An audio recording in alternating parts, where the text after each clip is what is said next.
नहमदुहु व नसल्ली अला रसूलिहिल करीम। औज़ु बिल्लाहि मिनश शैतानिर रजीम। बिस्मिल्लाहिर रहमानिर रहीम। इन्ना अंज़लनाहु फ़ी लैलतिल क़द्र सदक़ल्लाहुल अज़ीम।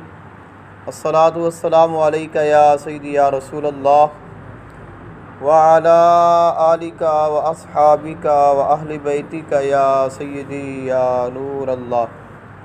मोहतरम हाज़रीन, अल्लाह ताला ने कुरान मजीद फ़ुरक़ान हमीद में इरशाद फरमाया, इन्ना अंज़लनाहु फ़ी लैलतिन मुबारकतिन इन्ना कुन्ना मुनज़िरीन। बेशक हमने इस कुरान मजीद फ़ुरक़ान हमीद को बाबरकत रात में नाज़िल फरमाया। बेशक हम डर सुनाने वाले हैं। और दूसरे मकाम पे इरशाद फरमाया, इन्ना अंज़लनाहु फ़ी लैलतिल क़द्र।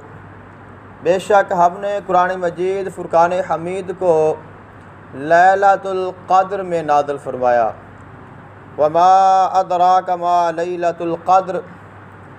और क्या आप जानते हैं कि लैलतुल क़द्र क्या है? लैलतुल क़द्रि खैरुम मिन अल्फ़ शहर। लैलतुल क़द्र 1000 महीनों से अफजल है।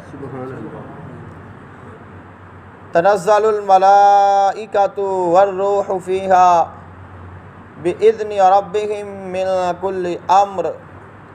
फरमाया कि इस रात को फ़रिश्ते नाज़िल होते हैं और जिब्रील अमीन नाज़िल होते हैं अल्लाह ताला के हुक्म के साथ, और हर सलामती के साथ, हर खैर के साथ और हर बरकत के साथ ये ज़मीन पर नाज़िल होते हैं। और इस रात को फ़रिश्ते अल्लाह ताला की रहमतों और बरकतों के साथ आते हैं, और अल्लाह ताला की रहमतें और बरकतें ज़मीन वालों पर मुसलसल अल्लाह ताला की तरफ से नाज़िल होती रहती हैं। सलामुन हिया हत्ता मत्लइल फ़ज्र, यहाँ तक कि फ़जर तुलू हो जाए। अम्मा आयशा सिद्दीक़ा रज़ियल्लाहु ताला अन्हा, आपसे रिवायत है, आप इरशाद फरमाती हैं कि अन्ना रसूलुल्लाह सल्लल्लाहु अलैहि वालिहि वसल्लम क़ाला तहर्रउ लैलतुल क़द्रि फ़िल वित्रि मिनल आशरिल अवाख़िर मिन रमज़ाना। आक़ा दो जहान सल्लल्लाहु अलैहि वालिहि वसल्लम ने इरशाद फरमाया कि शबे कदर को रमज़ान के आखिरी अशरे की ताक रातों में तलाश किया करो। हज़रत इब्ने अब्बास रज़ियल्लाहु ताला अन्हु, आपसे रिवायत है, आप रिवायत फरमाते हैं कि रसूलुल्लाह सल्लल्लाहु अलैहि वालिहि वसल्लम ने इरशाद फरमाया कि इल्तामिसूहा फ़िल अशरिल अवाख़िर मिन रमज़ाना लैलतुल क़द्र फ़ी तासियातिन तबका फ़ी साबियातिन तबका फ़ी खामिसातिन तबका।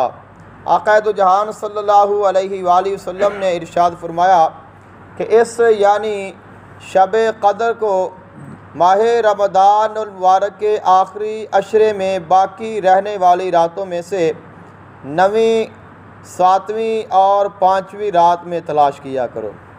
हज़रत अबू हुरैरा रज़ियल्लाहु ताला अन्हु, आप रिवायत फरमाते हैं कि रसूलुल्लाह सल्लल्लाहु अलैहि वालिहि वसल्लम ने इरशाद फरमाया कि मन क़ामा लैलतुल क़द्रि ईमानन व इहतिसाबन गुफ़िर लहू मा तक़द्दम मिन ज़ंबिही व मन सामा रमज़ाना ईमानन व इहतिसाबन गुफ़िर लहू मा तक़द्दम मिन ज़ंबिही।